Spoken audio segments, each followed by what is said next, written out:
Hello, welcome back. I'm your host, Brianna Williams, LAPC. Thank you for joining in to the Reaching Minds podcast. We're in our second mini series. Therapy? No, we don't do that. Thanks for tuning in on today. Real quick before we jump into this next topic, I want you to go to Instagram and I want you to follow at Reaching Minds. That's it. Just at Reaching Minds. Go ahead, follow right now. All right, cool. Thanks for joining in today. I'm coming with you with another banger. If you haven't watched the first episode of this series about stigmas, go ahead and watch it, man. Definitely, in my opinion, fire. But I'm tuning in today because I want to talk about another thing that we often holds us back from uh that often holds us back from getting into therapy, and that's our title: therapy and faith. Therapy and faith. So not only am I a therapist, not only am I a mental health advocate, not only am I a mother, but I am also a Christian. I hold my faith very dear to me, and so as I'm speaking on this topic, this is not something that I haven't lived through and haven't understood the different misconceptions and things like that. Um, I lived it. That's all I really gotta say. And so I want to come to you today because I've been diving into to some scripture. I've been diving into just some thoughts surrounding this topic. So definitely, like, if you got any comments, questions, whatever, tap in. Shoot me a message on Instagram at Reaching Minds. Comment on this episode, whatever like that. Let's have a conversation. Um, but one of the biggest things, right? And I'm jumping right in. One of the biggest things that I've seen growing up is that faith and therapy don't mix, right? They don't really come into play. And growing up, I grew up in a Pentecostal church, right? I grew up apostolic, all that stuff like that, in a black church, and the old folk, right? They be so spiritual and so deep, right? And they would say depression is of the devil, right? That's the we cast that spirit out and all that stuff like that. Or they'll say that you're not praying hard enough, and or they'll tell you that you're not trusting God, or they tell you you need to trust God, right? And it's like, dang, I thought I was doing it. I think I'm doing all these things. Like, I'm trying to do all these things. It just don't. It don't seem like it's working, or it don't seem like I don't think I got the same access to God that you do. Like, did you pray for me, right? And so I'm thinking back on these like sayings that I would hear around me, and I remember like hearing these things and just one being like kind of like perplexed, like why, like and but back then it's like you don't ask why, you just kind of just take it and you do what they say, you live by it, you adopt this new culture.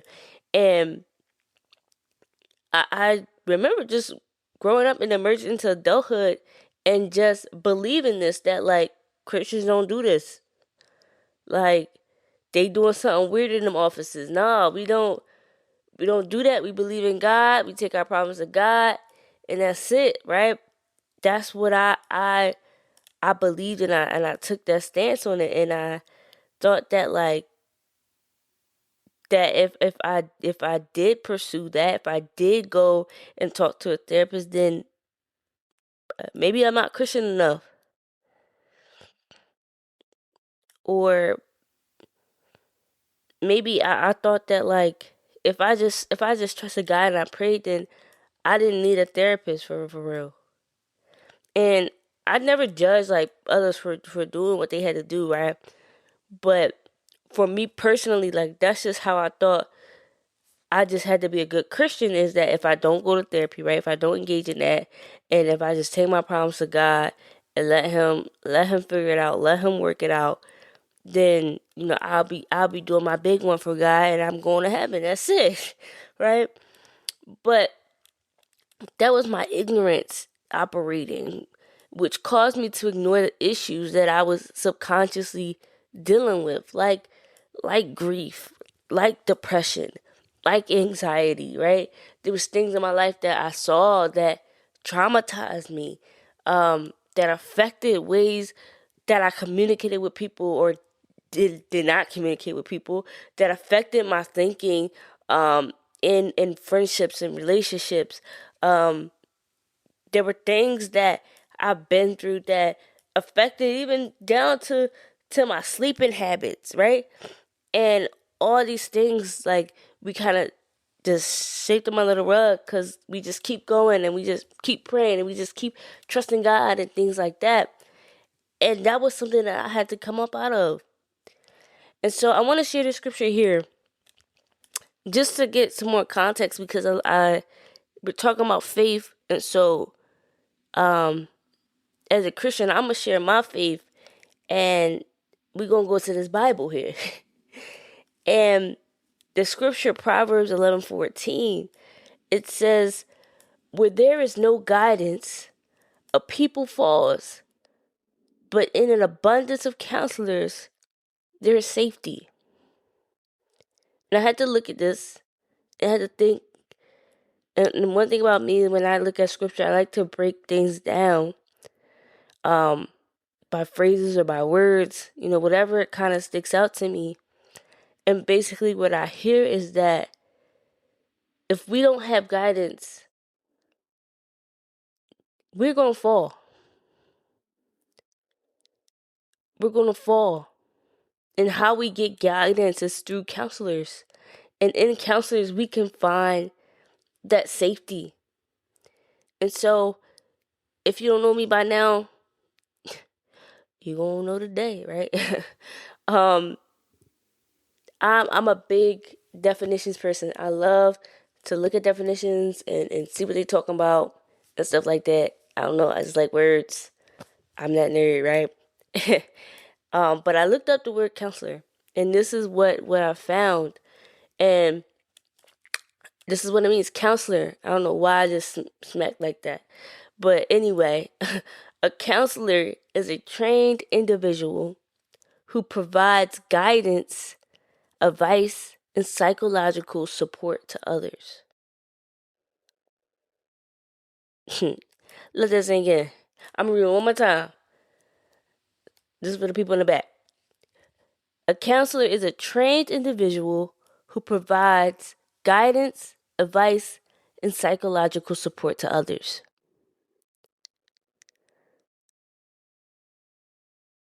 I think it's sinking in.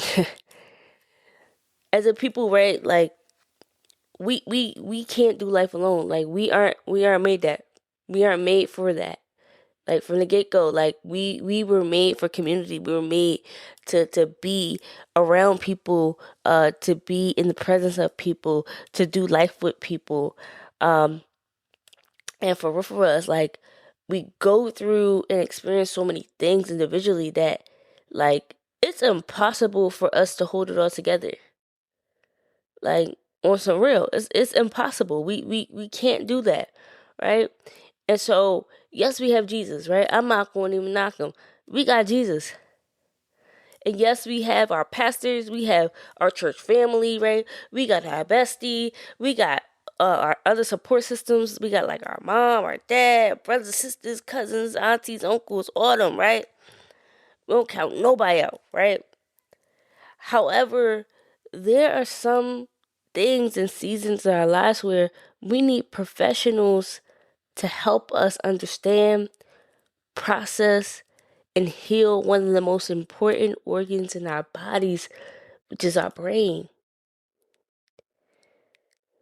It's our brain. And I think, like, this is so important because, like, without our brain, there's no life, right? Without brain, there's no function, and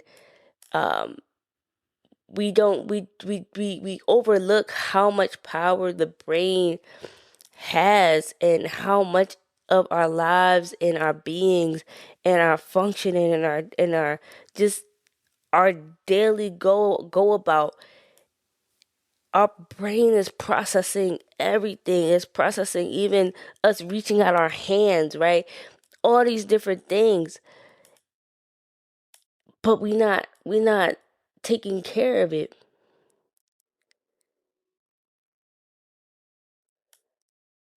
We not taking time to really understand our nervous systems, to understand the different parts of the brain, like the frontal cortex, right? We're not taking time to really have somebody help us revive those parts in our brains that lie dormant from the things that we've been through, that is now causing us to have different panic attacks and stuff out of nowhere, or that's causing us to have different responses to different places, or even different songs or whatever like that. Like it runs deep. It runs deep. And this is where Auntie can't help. This is where Bestie can't help. This is where Mama can't help. Now God, hear me when I say this. I'm not knocking this.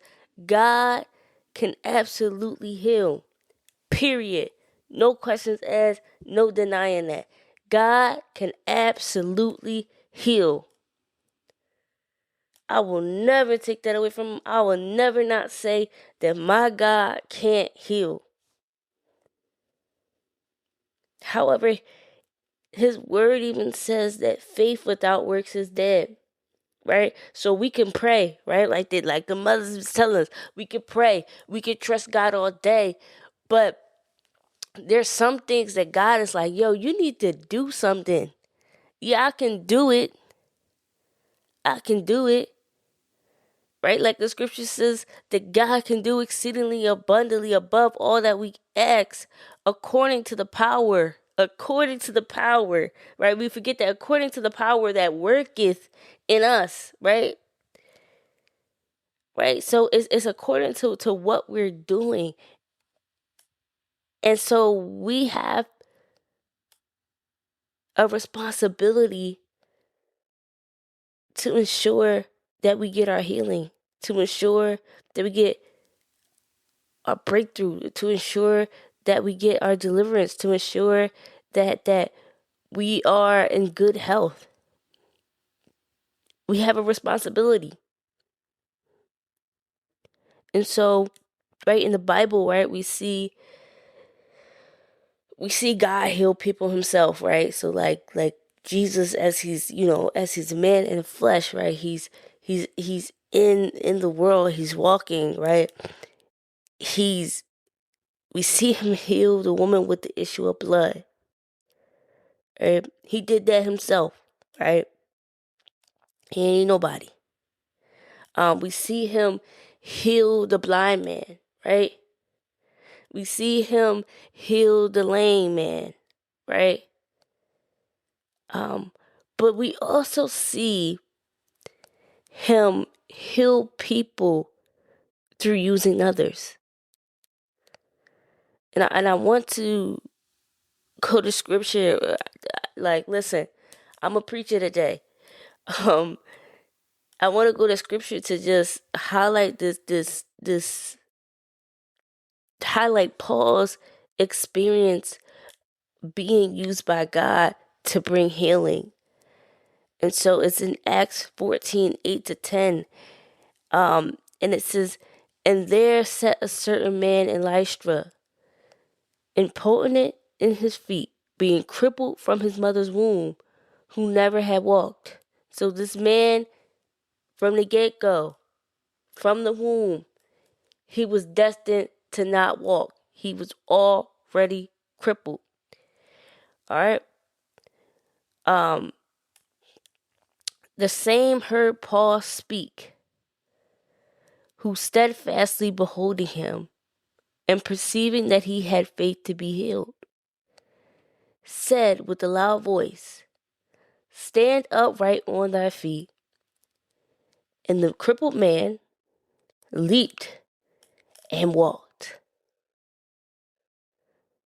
And so here Paul, he knows that this man has faith. He has faith to be healed. And so Paul meets that faith with his obedience from God and says, Walk, man. Get up. Go ahead. Go ahead. Stand on your feet. I'm sorry, he didn't say walk. He said stand on your feet. And the man not only stood, but this man leaped. And not only did he leap, he walked. Listen, God, he could have simply healed the crippled man on his own, right? We know that God has all power. We don't ever take that away from him. However, sometimes we as individuals are the vehicles to one's healing. And God calls us to this purpose of being vessels for his glory.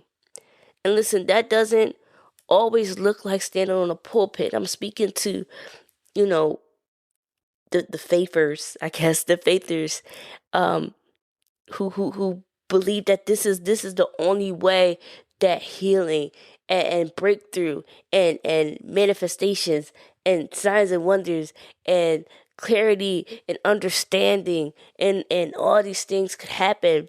They think that maybe it could happen only on a Sunday, or it happens only at Bible study, or it happens only at all night prayer, right? I don't even know if they still do that anymore.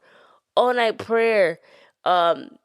If it happens, through a leader at the church or just in the four walls. And I don't knock these things, right? Because I go to these things and I love church. I love, I love organized worship. I love it, right?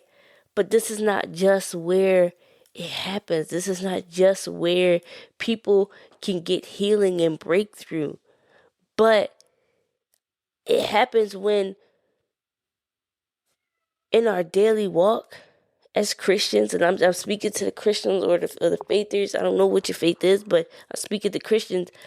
It happens in our daily walk, right? It can happen just in our daily conversations. It can happen in just our daily greetings. It can happen even in our own workplaces, right?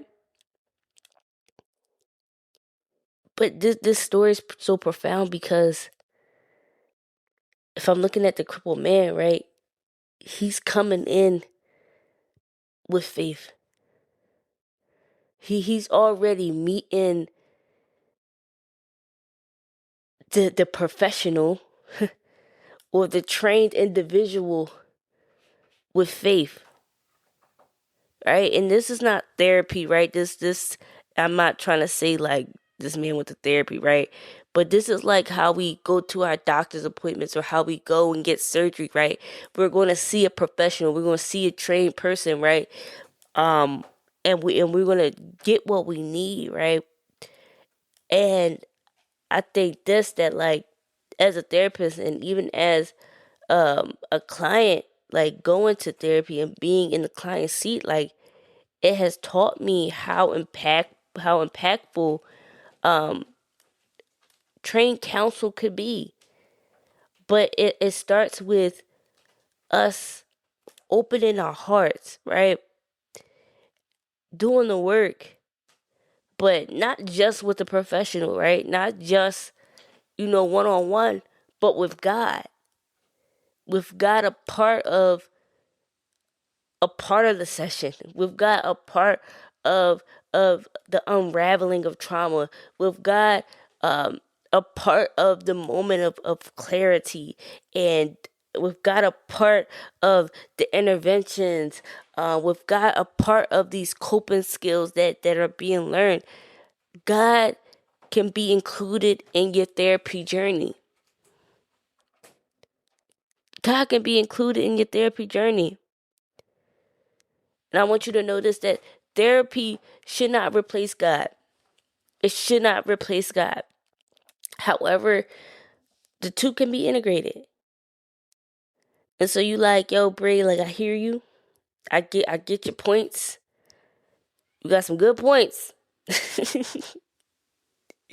But like, how do I do this then? Like, if I'm going to do this with God, right? If I'm going to do this with still keeping my faith, right? How do I do this? And simply is this is when you're looking for a therapist, pray. All right? Pray. Pray for direction on who's the right therapist for you. And I know it's hard, like sometimes, like if you're using whatever insurance, the system, like, because we're in this world, so we have systems, right? Sometimes we can't pick our therapist, right? Because of the way our insurance is set up, and so we have to just take whoever, right? So in those cases, I understand that's a little harder, but if you're able to really like weave out what kind of therapist you want, what kind of therapist you want to work with, who you want to work with, like I would say really look at their bios, right? Look at, the interventions they use. Look at even like if they are faith-based, or if maybe they don't do solely Christian counseling, but they're Christians that do counseling. And so that way they can integrate your faith into counseling, into the experience. So that way, that part, if you do have to like talk about that part, they'll know what you're talking about, because they go to church too, or they know the word too, they know God too, right? And so we have people in this field like myself that are of your faith. And so you don't have to go into this, and have it be some type of mystical thing, which therapy is not. Even if your therapist is not a Christian or is not whatever faith you are, like, you can still get the help and I understand it. Just there's some things like you won't be able to integrate your faith, or feel as comfortable integrating your faith, but you still can. And so it's really up to you. It's really up in your comfort level. It's really up to how well you mesh with the person anyway. But I would say pray. Pray and receive guidance and direction. Ask your friends. Ask, people that have experience in therapy, and what they would choose, and what makes this person a good counselor for you. That's the part where Auntie and them can come in and chime in. Not everybody, right? Because not everybody is going to support you on this. Not everybody's going to give you good counsel, right? So again, like, choose wisely. Choose wisely. But therapy and faith, it can mix. Therapy and faith can go hand in hand. You don't have to replace therapy with God. But you can bring God into therapy. So thanks for listening, y'all. I'm your host, Brianna Williams, LPC. Remember, go follow at Reach Your Minds on Instagram. Alright, y'all.